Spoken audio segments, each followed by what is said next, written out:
All right, it's that time of the day. Let's take a look and see what is updated in our newest Zombicide like. So obviously yesterday we got the Green Lantern Corps. It was a fun little box. I am kind of disappointed that we're not going the War of the Light route because, I think I'm not the only one who really wanted to see Atrocitus get some love and some of the other lesser well known red and blue and various other color lanterns. But we are getting another lantern. We're getting Guy Gardner. Now, I came up with the JLA cartoon, so I know Guy a little bit, and this seems right. He is a little squinty in his art, but that is a minor complaint at most. So I think this is solid. Um, the the Pat strikes me as an odd choice, but it's not a bad choice, so it's a wash. But the sculpting for this is fantastic. It looks just like the art. Anytime you see that green plastic, it's a shame to see it get painted. But I think most painters are going to have to paint it in order to be able to do anything of merit with this, unless they're going to get like some silly putty and really mask the model up. We also got to reveal that our next stretch goal will be the Zombie Flash, which is kind of a funny concept. I had the same kind of thought when the first time I saw Quicksilver as a zombie. You'd think that moving that fast would cause like the zombie bits to fall off since they're not attached and they're decaying actively, but it's a thought, I guess. Don't look too into it. The art is fantastic. He looks great. He looks like a very fast zombie. The model the model's okay. I hate this the CMON has this thing about this sprint position they like to do for a lot of stuff, and I'm just not a fan. And I think this is a good example of it. And this is a better example of it, like the zombie Batwoman from the Gotham Knights box was a good example of why I don't like it. But it looks okay here, and it's Flash, so like it makes sense.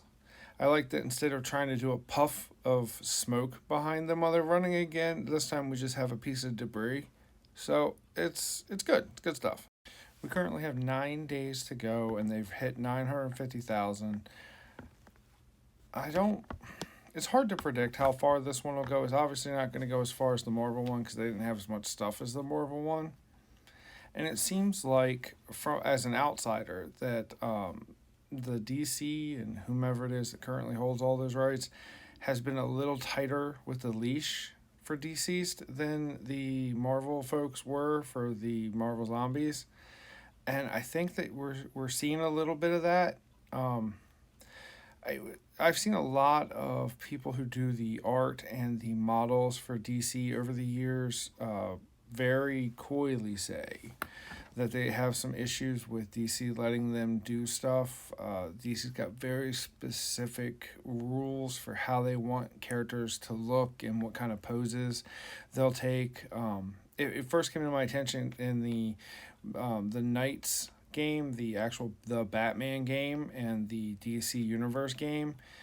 Somebody had commented how a lot of the characters look very, very similar when the different sculpts are coming in from different companies. And and through digging because I'm nosy, I found out that it's a lot of times the instructions for artists using DC properties for stuff like this is very strict, and it's hopefully they've overcome it. I think it looks like it'll be a solid game. If you didn't want to do Marvel Zombies because you don't like Marvel or there was just too much or you just like DC better, I think this would be a good catch for you. Obviously we're going to get an all in. You're going to get a discount for buying everything. That'll come probably close to the end, which is kind of what I'm waiting on to see what the final bill for this is. We will say we still got 9 days. We got another live stream, so there's absolutely something going to drop there. And, it's okay. It's okay. It can be good without being the break the bank.